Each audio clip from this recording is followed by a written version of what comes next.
92억 원의 예산이 투입된 화천 읍내의 물레방아 공원의 물레방아가 망가지면서 철거돼 물레방아가 없는 공원으로 3년째 방치되고 있습니다. 최근 법원이 약사 면허를 불법으로 대여한 이른바 사무장 약국을 운영한 혐의로 기소된 약국 소유주와 약사 등에게 징역형을 선고하고 법정 구속했습니다. 강원도는 구제역 예방을 위해 오늘을 일제 소독의 날로 정하고 소독 차량과 인력, 장비를 총동원해 축산 농가와 관련 시설을 일제 소독했습니다. 설 연휴 기간인 사흘 동안 119 신고가 3,600여 건 접수돼 71초에 한 번꼴로 119 전화벨이 울린 것으로 나타났습니다.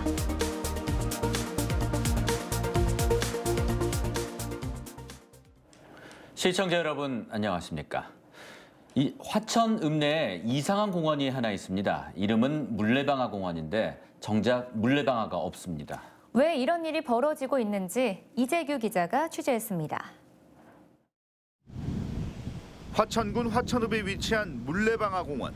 6,900제곱미터 면적으로 10년 전인 2009년 완공됐습니다. 예산도 무려 92억 원이 들었습니다. 하지만 공원 이름에 부합하는 시설물이 없습니다. 이름은 물레방아 공원인데 아무리 둘러봐도 물레방아를 찾을 수 없습니다. 당초 이곳에는 지름 15m짜리 국내 최대 규모의 물레방아가 있었습니다. 그 물레방아가 몇 년 전 고장났고 약 3년 전 최종 철거됐습니다. 현장에는 이제 그 흔적만 남아 있습니다. 주민들은 당초 이곳에 물레방아 공원이 왜 들어서는지도 몰랐지만 무용지물이 된 공원을 몇 년간 방치하는 이유가 무엇인지는 더 모르겠다고 말합니다. 어이없는 거죠, 뭐 저거. 그냥 이 시내의 큰 땅을 저런 식으로 그냥 주민의 득도 되지도 않고 이용도 못하고 그런 게 있으니까 별로 보기 안 좋고. 화천군은 북한강 자연수를 활용한 대형 물레방아 공원을 만들어 물의 도시 화천이라는 상징성을 높일 계획이었습니다. 하지만 물레방아가 사라진 물레방아 공원은 몇 년째 방치되고 있습니다.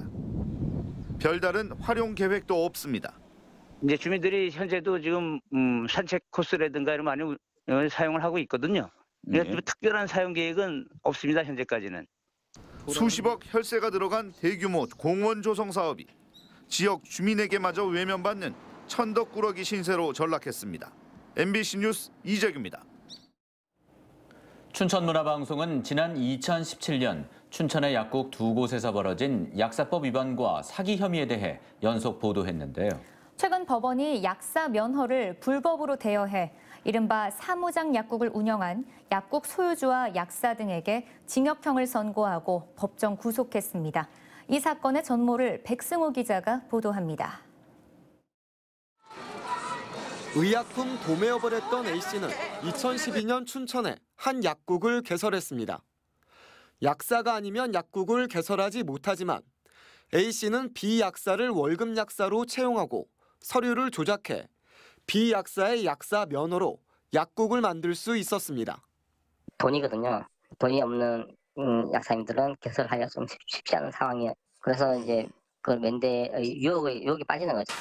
A씨와 비약사 등은 약사가 아닌 직원에게 약사 가운을 입힌 뒤 일반 의약품을 팔도록 했습니다. 약사 아닌 사람이 약을 판매하는 거예요.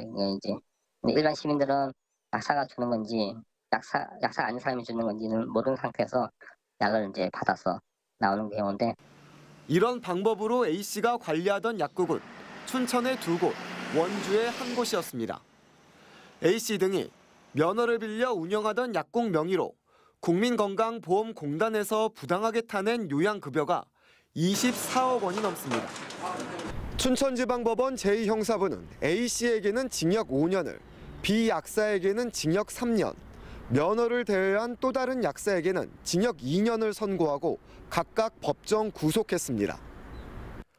이른바 사무장 약국 운영 혐의로 업주와 약사 등이 무더기 구속된 경우는 이례적이어서 이번 판결이 주목받고 있습니다. 재판부는 의약품 오남용을 막기 위해 약국의 개설 자격을 약사로 엄격히 제한하고 있는데 피고인들은 약사법의 취지를 정면으로 위반했다고 밝혔습니다. 또 약사가 아닌 사람을 고용해 의약품을 판매하도록 했지만 믿기 어려운 변명으로 일관하고 반성하는 태도를 보이지 않는다고 덧붙였습니다. 이번 판결을 계기로 사무장 병원뿐 아니라 사무장 약국에 대한 처벌이 한층 강화될 것으로 보입니다. MBC 뉴스 백수호입니다. 화력발전소의 국내산 무연탄 소비량이 20여 년 만에 90% 넘게 줄어든 것으로 나타났습니다. 무연탄 재고가 쌓여있는 탄광들은 발전용 소비를 늘려달라고 요구하고 있는데 올해 전망은 어떤지 유인호 기자가 취재했습니다. 국내산 무연탄 사용을 조건으로 탄광 지역 가까운 곳에 건설한 동해 바이오 화력 발전소입니다. 지난해 국내탄 23만 8천 톤을 소비했습니다. 10년 전에 비해 20%밖에 안 되지만 그나마 최근 6년 사이에는 가장 많은 양입니다. 이 발전소의 국내탄 소비량이 8만 4천 톤까지 내려갔다가 최근에 다시 늘어난 건 다른 발전소들의 사정과 관련이 있습니다. 발전용 무연탄은 정부가 매년 총량을 정해주는데 노후 발전소인 서천화력이 문을 닫고 영동화력이 연료를 전환하면서 동해 바이오화력 혼자 국내산 무연탄을 사용하게 된 겁니다. 이 때문에 국내 전체로는 발전용 소비량이 늘어나지 않았습니다. 국내산 무연탄의 발전용 소비량은 지난 2000년 285만 톤으로 정점을 찍고 나서 급격하게 줄어들어 최근에는 5년 연속 25만 톤 이하를 유지하고 있습니다. 국내탄 가격이 비싸잖아요. 비싸다 보니까 발전사에서는 딴 수입탄을 많이 썼죠. 생산량도 공급을 그만큼 못 해줬고요. 120만 톤 정도밖에 안 되거든요. 그런데 이제 민수용으로 한 90만 톤 더 하고 남으면 실질적으로 남는 거는 한 30만 톤밖에 안 남았었어요. 발전용 소비를 늘리기 위해서는 국내탄과 수입탄의 가격 차액을 보전해주는 산업통상자원부의 배정량이 늘어나야 합니다. 국회가 올해 국내산 무연탄 발전 지원 예산을 정부가 제출한 7억 2천만 원보다 훨씬 많은 94억 7천만 원으로 늘려놓은 건 희망적인 부분입니다. 올해는 40만 톤을 발전용으로 납품하는 것으로 이렇게 지금 정리가 됐습니다. 산업부 차관과 기재부 차관이 협의 사항을 보고받은 겁니다. 석탄협회는 이에 대해 동해 바이오 화력이 소속된 동서발전이 94억 원으로는 40만 톤을 받을 수 없다는 입장이어서 산업부와 동서발전의 협의가 끝나봐야 최종 소비량을 알 수 있다고 밝혔습니다. MBC 뉴스 유인호입니다. 태백과 정선 지역에 서민이나 취약계층을 위한 임대 아파트가 잇따라 건립될 예정입니다. 정선 지역은 13년 만에 임대 아파트가 공급되고 태백 부영 아파트도 상반기 안에 착공될 것으로 보입니다. 홍한표 기자가 보도합니다. 정선군 고안읍 도심에 150세대 규모의 아파트가 우뚝 솟았습니다. 신혼부부나 사회초년생, 취약계층을 위한 임대 아파트는 3월에 입주자를 모집하고 8월에 완공됩니다. 정선읍에 있는 정선군 보건소 인근에도 마을 정비형 임대 아파트가 들어섭니다. 국토교통부의 공모사업에 선정됨에 따라 정선군은 이곳에 모두 100세대의 공공임대 아파트를 건립합니다.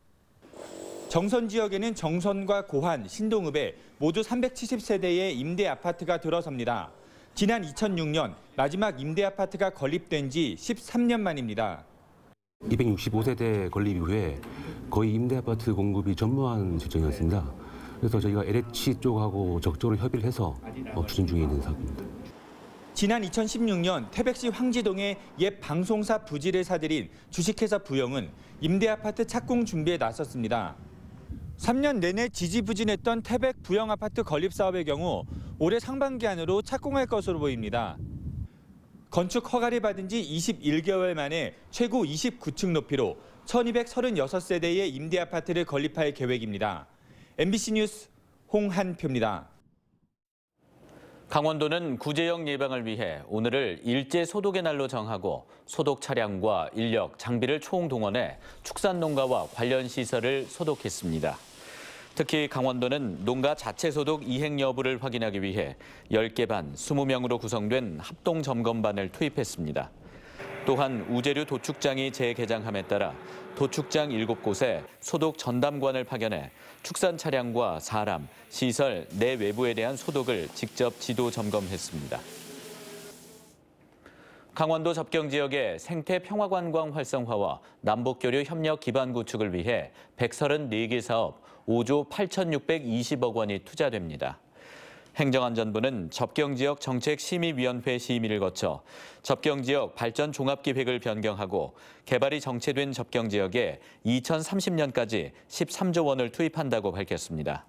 주요 사업으로는 춘천 캠프페이지 시민공원 음악분수 설치, 철원 통일문화교류센터 건립, 화천 상가 밀집지역 환경 개선, 양구 펀치볼 곤돌라와 전망대 설치, 인제 폐막사를 활용한 병영 체험 공간 조성, 고성 사계절 해양, 해중 관광 거점 조성입니다. 올 들어 강원 지역 식탁 물가가 가파른 상승 곡선을 그리면서 올해 1월 강원도 소비자 물가지수가 역대 1월 중 가장 높은 수치를 기록했습니다. 동북지방통계청이 최근 발표한 2019년 1월 강원도 소비자 물가 동향에 따르면 지난달 도내 소비자 물가 지수는 104.46으로 지난해 같은 기간 103.79보다 1.27포인트 상승하면서 역대 1월 중 가장 높은 것으로 집계됐습니다. 이는 주요 농축수산물을 비롯한 식품 물가가 비교적 크게 오르면서 도 전체 소비자 물가 상승을 견인한 결과로 분석됐습니다. 강원도의회가 오는 12일부터 새해 첫 임시회를 열고 열흘간 주요 업무 추진 계획을 보고받습니다. 또한 의원 발의 조례안 21건을 비롯해 강원도지사와 교육감이 제출한 조례안 등 37개 안건을 심의합니다. 이번에 심의할 조례안은 사회적 고립가구 안전망 확충, 고독사 예방, 행정정보 공개, 웰다잉문화 조성, 미세먼지 저감 관리 등 생활 밀착형 내용을 담고 있습니다. 특히 올해부터 처음 시행하는 육아 기본수당 지급을 위한 원포인트 추가 경정 예산 심사도 진행합니다. 오늘 밤 11시를 기해 춘천과 홍천, 철원 등 영서 지역에 한파주의보가 내려졌습니다. 강원지방기상청은 오늘 밤부터 차가운 북서풍이 불면서 내일 아침 최저기온은 오늘보다 10도 이상 낮아질 것으로 내다봤습니다. 내일 아침 최저기온은 춘천이 영하 11도, 인제와 화천, 홍천 영하 12도, 철원과 양구는 영하 15도로 예상되며 바람도 강하게 불어 체감온도는 더욱 낮겠습니다. 이번 추위는 찬 대륙 고기압의 영향이 지속되면서 일요일까지 길게 이어질 것으로 보입니다. 2차 북미 정상회담이 확정된 가운데 전국농민회 총연맹, 강원도연맹과 정의당, 도당 등 강원 지역 단체 6곳은 오늘 기자회견을 열고 대북 제재 해제를 촉구했습니다. 이들은 농업 교류와 금강산 관광 재개가 대북 제재 해소의 첫걸음이라며 평화의 시대를 강원도에서부터 열어가야 한다고 주장했습니다. 또 그동안 농업 교류가 남북 관계를 여는 촉매제 역할을 해왔다며 대북 제재를 풀고 통일사를 나누는 등 교류를 이어가야 한다고 강조했습니다. 설 연휴 기간인 지난 4일부터 어제까지 사흘간 71초의 한 번꼴로 119 신고가 접수된 것으로 나타났습니다. 도 소방본부에 따르면 사흘간 모두 3,600여 건, 하루 평균 1,200건의 119 신고가 접수됐습니다. 다행히 연휴간 화재로 인한 사망사고는 없었으며 화재와 구조, 구급 건수도 지난 설에 비해서 줄어든 것으로 나타났습니다. 한편 119 의료 상담도 사흘간 1,500여 건 접수됐고 이 가운데 90%가 약국과 병의원, 운영정보 상담으로 나타났습니다. 환경부의 생태계 보전 협력금 반환 사업에 원주시와 철원군이 선정됐습니다. 철원군은 5억 원을 들여 동송읍 강산리 두루미 월동지에 식생 복원과 도로변 차폐 시설물 설치, 조류 관찰대 설치 등으로 철새 네트워크 강화 사업을 펼치게 됐습니다. 원주시는 흥엄면 매지리, 매지저수지, 가마오지 집단 서식처 복원과 완충 녹지 조성, 생태시설 설치 등에 5억 원을 투자합니다. 생태계 보전 협력금 반환 사업은 생태계 보전 협력금을 납부한 개발 사업자나 납부자로부터 반환 동의를 얻은 사업 대행자에게 협력금을 활용해 훼손된 생태 환경 복원을 유도하는 사업입니다. 춘천시가 조운동과 교동지역 도시문화재생 뉴딜 사업 공모를 신청했습니다. 춘천시는 지난해부터 준비한 조운동과 교동 활성화 계획에 대한 보강 작업을 거쳐 도시문화재생 뉴딜 사업 신청서를 국토교통부와 강원도에 신청했다고 밝혔습니다. 정부 공모에 선정되면 전체 사업비 417억 원의 60%인 250억 원을 지원받을 수 있습니다. 춘천시는 조운동은 중심 시가지형으로, 교동은 주거지 지원형으로 개발할 계획입니다. 이 공모 사업은 3월 중 현장 심사와 발표회를 거쳐 3월 28일쯤 최종 결과가 발표될 예정입니다. 강원도는 다문화 가정의 응급실 이용 접근성을 높이기 위해 중국어, 베트남어, 러시아어 등 언어별 응급진료 안내문 6,000부를 제작해 다문화 가족 통합서비스센터와 의료기관 등에 배포합니다. 응급진료 안내문에는 응급의료센터 이용 시 주의사항과 통역 지원 서비스 방법을 담고 있습니다. 뉴스를 마칩니다. 시청해주신 여러분 고맙습니다.